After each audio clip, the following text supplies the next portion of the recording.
Okay, to begin. So what I've done is there is a whole playthrough of this song that should pop up right about now, where you see me play it from start to finish. Another thing is there is a link to the lyrics site I use to reference what parts of the song there are. So for example, what is the verse, what is the pre-chorus? So you'll find that below as well. Now, first things first, you need to drop your E string to a D.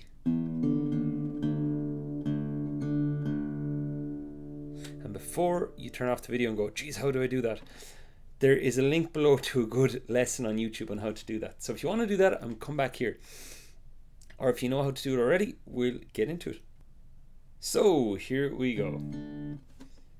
What I'm doing with this song is I'm going to use a pick, and you see a PM written there for this first part, and that means Pam mute. So index finger on the second fret of G,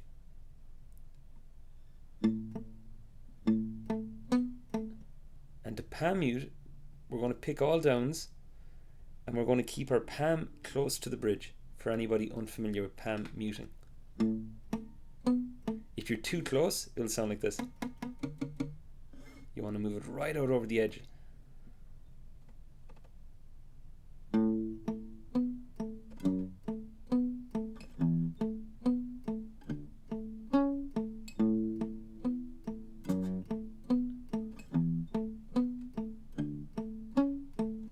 And that's how we get to begin this. Okay, and again, if you don't want to do the Pam muting just yet, that's okay too. Just make sure you pick all downs. Now, index finger on the second fret of G, and you hit A string. You see it's a recurring pattern. That 202 is in most of this. Then you get your ring finger on the fourth fret of the E string, which has been tuned to a D. Then you swap shape, put your ring finger now on the second fret of G, your middle finger on the second fret of E. And then you lift off your ring finger, put on your pinky underneath, sorry, your middle finger, I meant to say, you lift off your middle finger, then put your pinky underneath the ring finger to get the last four notes. And that's it. So I'll do that again. So it goes.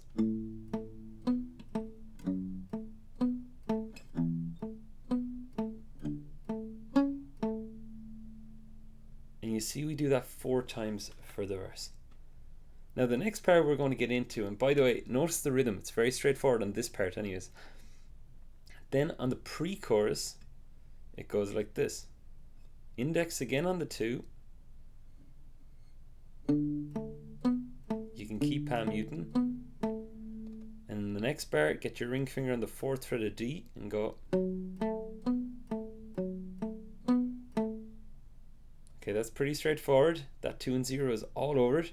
Then take off your ring finger for this next bar and go.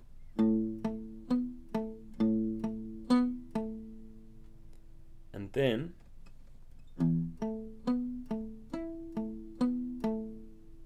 very similar to what we had before. So I'll play through that pre-chorus again. So it goes 3, 4.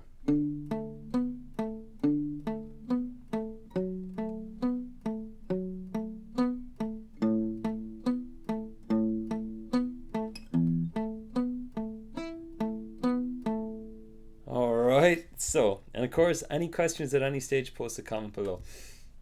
It's a very short pre-chorus. Now when we get to the chorus then, you see the new bit pop up. We do the following bit 3 times. So we go, chorus goes.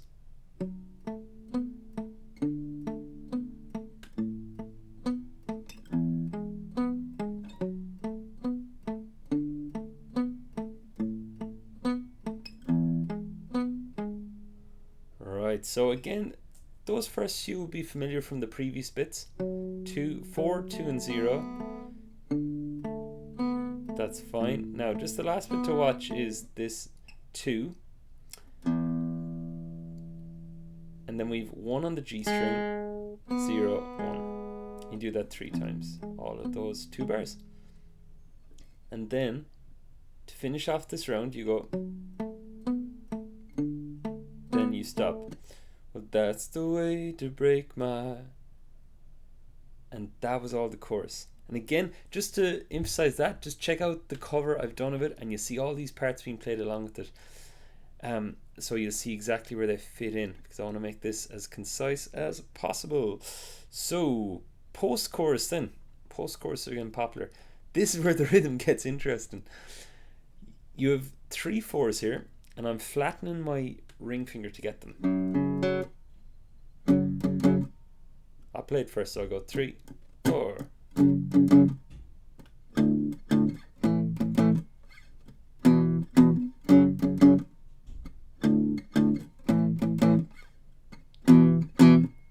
Alright, so that post-chorus, as you can see, we do it 4 times.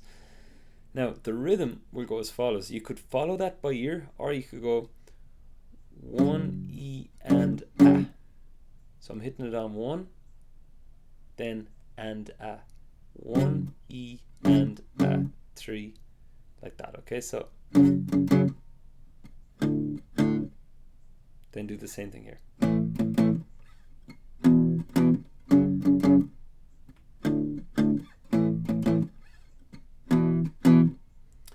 Now, if you're not a fan of that post-chorus thing, you could do a regular F sharp minor bar chord. Just watch out that you don't hit the top string, since it's dropped to a D. So you go, then D, A, then E. You could do the rhythms on those chords instead. Just keep in mind for E as well, you wouldn't hit the top string, unless you want to move a finger up to cover it. But anyways, now that's the post-chorus, and then we'll go back into another verse, another pre-chorus, chorus, post-chorus, and here comes the outro. Now this is written, and I'll drop the pick for this part. This is written, it's all keyboardy vocals, but I've converted it to guitar. So I'll play it once. It goes,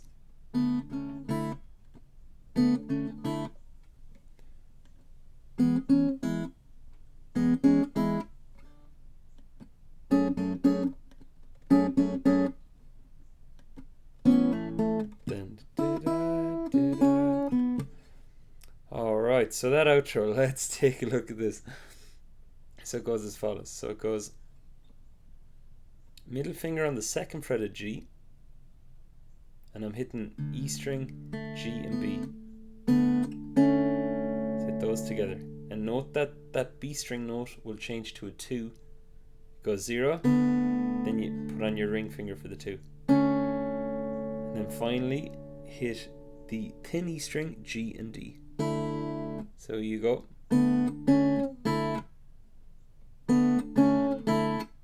do that twice, and then the next time you go, move your middle finger up to the 2nd fret of E, index finger on 1st fret of G, and you do the same sort of pattern.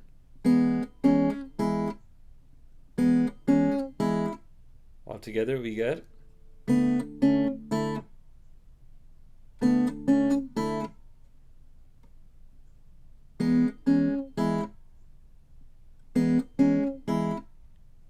now that played up to speed. I'm still getting my fingers around it. It goes like 3 4.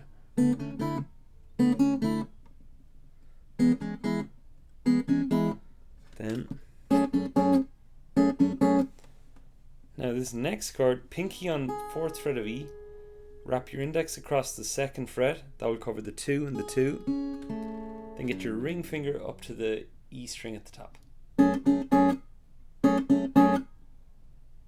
Then you can either do an A chord, did I, or you can pull from a 4 off to a 2, did I.